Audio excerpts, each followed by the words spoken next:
আল্লাহ শুধু তাকায় থাকে কখন আমার বান্দা মাপটা চাইবে, কখন সে মাপটা চাইবে। মাপ চাওয়া মানে কি? সরি। সরিটা কি? আমি তার সামনে নিজেকে ছোট বানালাম, আমি তার সামনে নিজেকে অনুশোচনায় আনলাম, না আসলে আমার কাজটা ঠিক হয় নাই।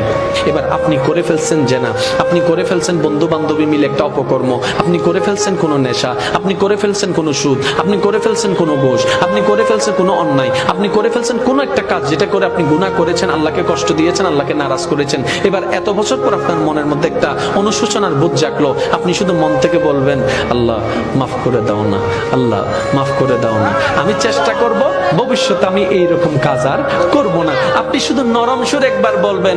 আল্লাহ পাক জানেন আপনি যখন এরকম করে চোখের পানি ছেড়ে ছেড়ে যখন আপনি তওবা করেন, তখন আল্লাহ পাক ফেরেশতাদেরকে ডাক দেয়, ফেরেশতাদেরকে ডেকে বলে, ও জিবরাইল দেখো না আমার বান্দা কত ছোট বাচ্চার মতো কান্না করছে, কিভাবে চোখের পানি ফেলছে, কত রং বেরঙের কোন সুন্দর নামে আমাকে ডাকছে, কখনো রহমান ডাকছে, কখনো রহিম ডাকছে, দেখো না তার ডাকের কত মায়া, দেখো না তার ডাকের কত ভালোবাসা, কত মায়া দিয়ে আমাকে ডাকছে। ও ফেরেশতা জিবরাইল তোমার কোনো গুনাহ নাই সেটা আমি জানি, কিন্তু কখনো আমার এই গুনাহগার বান্দার মতো করে কখনো আমাকে ডেকেছো, এত ভালোবেসে কখনো ডেকেছো, আমি আল্লাহর সন্তুষ্টি পাওয়ার জন্য কখনো 2 ফোঁটা চোখের পানি তোমরা ফেরেশতারা ফেলেছো? ফেরেশতারা বলে যে আল্লাহ আমাদের গুনাহও নাই, কান্না করার তো কোনো দরকার নাই।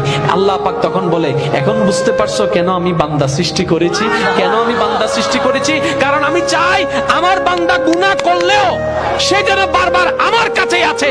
বান্দারে একবার শুধু তওবা কর মন থেকে, আমি তোর একটা তওবার কারণে 1000 গুনাহ মাফ করে দিতে পারি।